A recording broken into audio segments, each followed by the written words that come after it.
Which, if either, of the two sexes do you think has it easier in this life? And have you ever wanted to be a member of the opposite sex? Well, to that second thing, not really. Of course, my curiosity has extended to idly thinking, well, it might be interesting to be a woman just for a while, just, to find out what it's like and so forth. But never have I really seriously wished, oh, for goodness, if there were anything I could do, I would do that thing so that I could just be a member of the opposite sex. And I don't think that's anything to do with my thinking that it would be so terrible to be a woman. It's far more to do with familiarity with what I've got. I'm sort of reasonably content being what I am. I think there are lots of quite nice things about men. I think I'm at least reasonably good example of one. So getting the hang of it, and I just don't feel the need to change really. I've just got the hang of being a man, and I then have to learn how to be a woman. No, I'll just stick with what I've got. I'm fine. So it's more to do with contentment, really. Now, as for which of the two sexes has it easier, oh my word. I mean, that's just a completely staggeringly vast topic, and I could talk for hours, I'm sure. So what I'm going to do is I'm going to start with just one point and see where it takes me. And it's this. I think that everyone, no matter who they are, everyone is in the perfect position to appreciate all the downsides, all the drawbacks of being whatever it is that they are. So, for instance, I'm quite tall. I might be in a supermarket and I might just reach and get some thing down from the top shelf and put it in my trolley. Now, I don't think to myself, oh, wow, being tall, just great. Do you see that? Huh? Do you see that? I just reached it down and put it in the trolley. Oh, it's great being tall. No, that's actually not what's going through my mind. What's going through my mind is, oh, when does this awful shopping experience end? Have I got everything? What else do I need? Oh, I just want to go home. But when I get home, I've got all that work to do, and that's actually what I'm thinking. I'm not really fully appreciating the advantages of being tall, whereas when I bash my head for the umpteenth time on some door frame somewhere, believe me, I really at that moment appreciate very, very profoundly the drawbacks of being tall. When I'm utterly failing to get any rest at all on an aircraft. On aircraft, for instance, the seats come up to about my shoulder height, so I cannot rest my head or get any... There's no danger at all that I ever fall asleep on a plane. I can never get comfortable on a coach. Theatres are incredibly uncomfortable. Yeah. And when I'm very uncomfortable, sometimes painfully uncomfortable on some public transport or sometimes in an ordinary car, again, I'm really appreciating the drawbacks of being tall, whereas people who are not tall sometimes might be looking at me and thinking, I wish I was tall, because then I could reach things down off the top shelf in supermarkets, and that'd be great. So, extending this, men are in the perfect position to appreciate all the drawbacks of being male, and women are in a perfect position to appreciate all the drawbacks of being female. Trouble is, neither of us really knows what the grass is like on the other side of the fence. Another thing that is a drawback of being male is that you're not allowed to complain about being male, because, well, for a start, you're supposed to be a proper man, damn it, you're supposed to be macho and, above all that sort of thing. You're supposed to, you put up with all forms of suffering to prove what a great guy you are. Another reason is, of course, that you can't complain about being male in front of women because, my goodness, that's rich coming from you. You don't know what it's like being a woman. That's a lot of women say today. I wish they'd stop. No, you're right. I don't know what it's like to be a woman. Although women don't know what it's like to be a man either. So, can we all just sort of get along? So, which of the sex actually has the better time of it? Well, in every measure that you can count of failure, men are just way better at being failures than women. If you look at prisons, full of men. If you look at remedial classes, full of men. Homeless shelters, full of men. Men are more likely to die, males are more likely to die at every age of their life. More male babies die than female babies. More teenagers die who are boys who have accidents because they took stupid risks or they were picked on or attacked in the street. Well, you're more likely to die if you're male at every single age of your life and of pretty much every single possible cause. Men experience enormously more violence typically, of course, than women, and they are enormously more likely to commit suicide. Now, surely that's a stat worth looking at, isn't it? I mean, if men had it so easy, then surely women would be the world champions at suicide, but they're not. Well, they are actually attempting suicide. In Britain, a woman is 5 times more likely to attempt suicide than a man. However, a man is over 5 times more likely actually to kill himself. So how do we interpret that? Well, there are a number of ways you can interpret that. They're all pretty much insulting to women. For instance, you could say that these women are not actually trying to commit suicide at all. They're just, it's just a cry for help. That's what it is. It's a cry for help, and that's why they take just a mild overdose of some pills or other and then put themselves somewhere where they're almost certain to be found. So if you say that it's a cry for help and that they're just reaching out to society, that makes them seem sort of weak and pathetic, and we're not allowed to say that.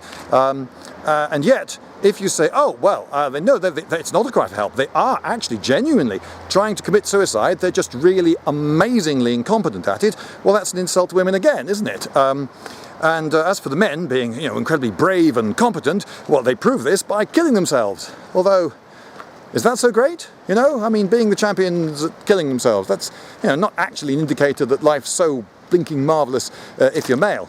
No, you see, men are born to fail. It's the point of us, really. Men are very variable.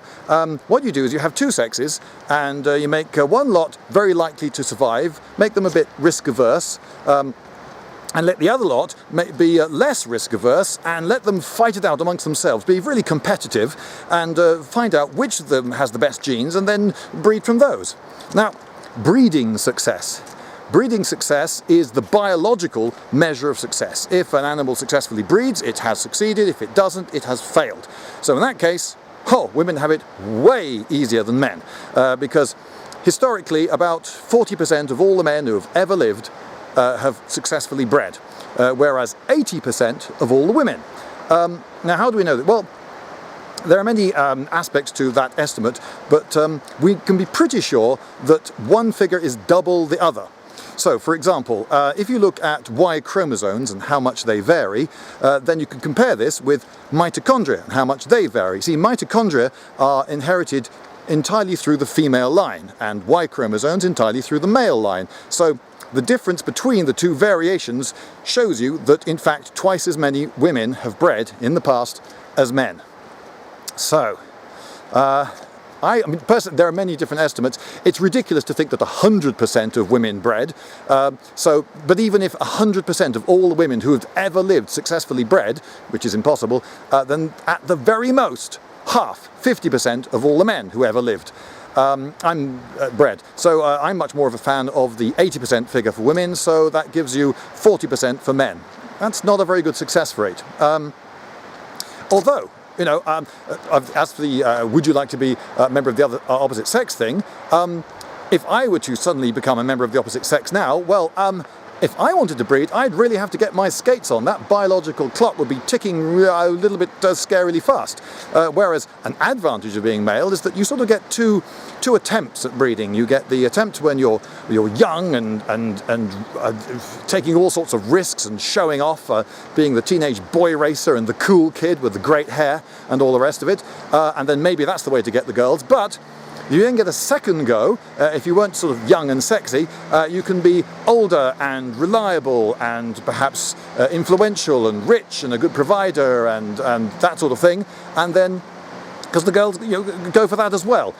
Whereas women, if they don't succeed at the being young and sexy stage, then their second go at breeding later on is not nearly so good, not nearly so likely to succeed. So that's an advantage of being male.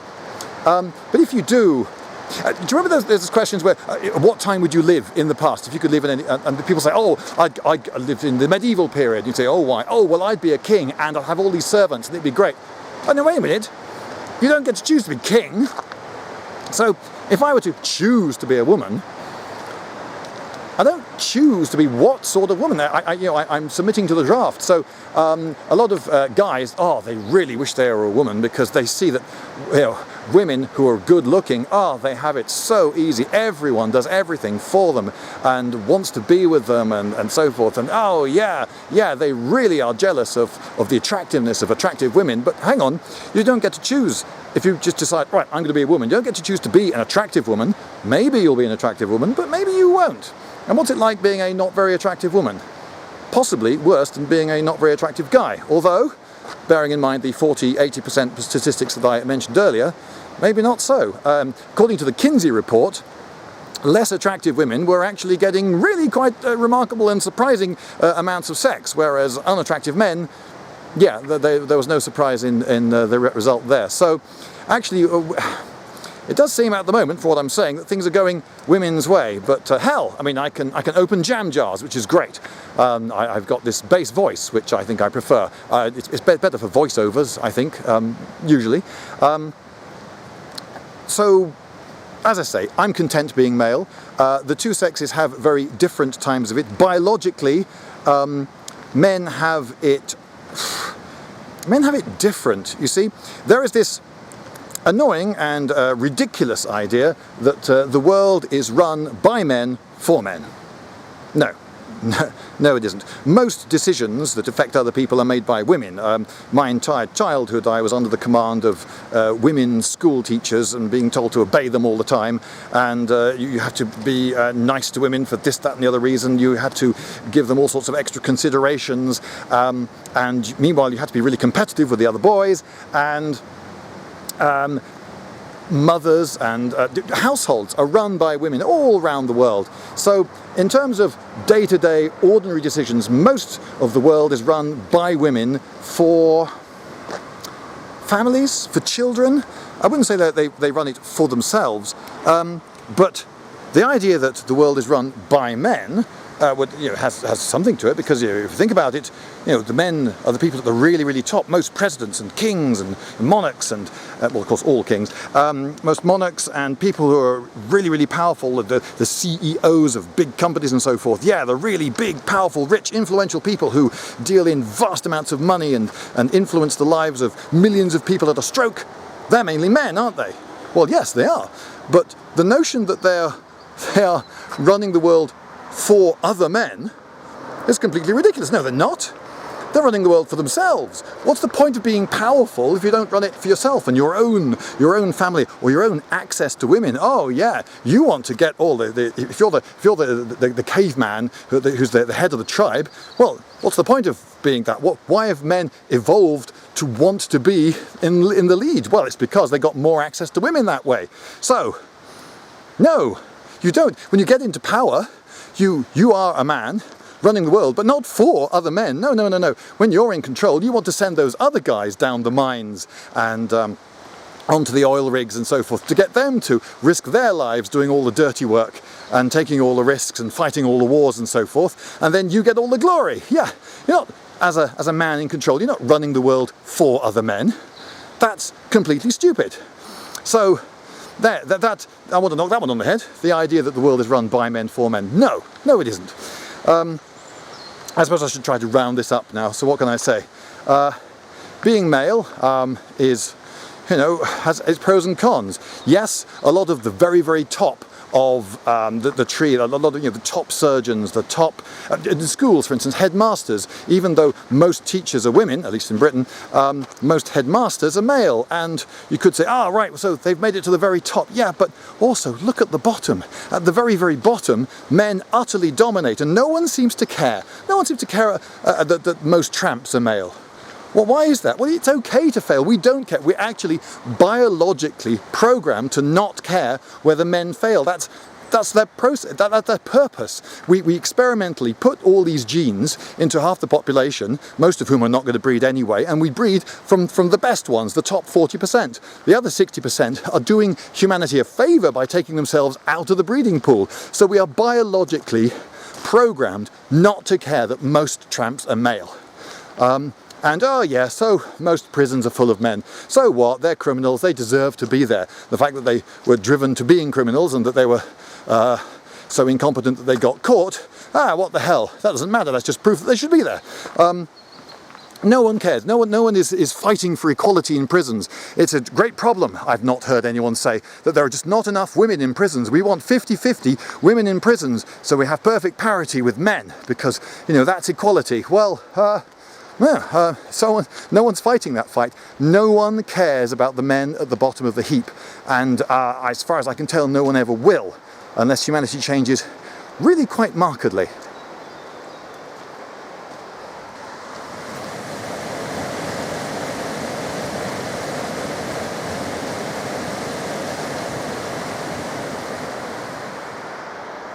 addendum. Now, I said earlier that men often wish that they were women, but of course they wish that they were very attractive women because they see how easy life is for very attractive women. And I have as well witnessed this. I can remember once being in the company of a very attractive woman for a few days, and it was absolutely staggering. And I thought, maybe she thinks that this is the way the world normally actually is, because everywhere we went, people gave us free stuff and went out of their way to help us and were so super friendly. I found myself living in a rather different world from the world I normally inhabit.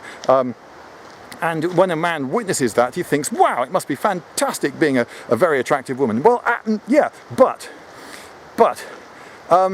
imagine that you are a very attractive woman and you go to some event where there are an awful lot of guys and suddenly all the eyes turn to you and oh my goodness, yeah, okay, you may want to be noticed by Mr. Right or whatever and live happily ever after. That would be great. But unfortunately, you can't choose to whom you broadcast your good looks, and all the guys at this event all see you and they all turn their eyes away and suddenly you feel horrendously vulnerable, and it could be that an awful lot more people want to be with you, want to spend time with you, want to talk to you, want to get influence over you, want to do things for you, and that can actually be quite creepy and frightening. And a lot of very attractive women, I think, end up unfortunately retreating from the world to some degree because of this pressure they find themselves under when they're in the company of men. So, you know, it's not all plain sailing. You've got to try to imagine what it's like to be on the other side of that fence.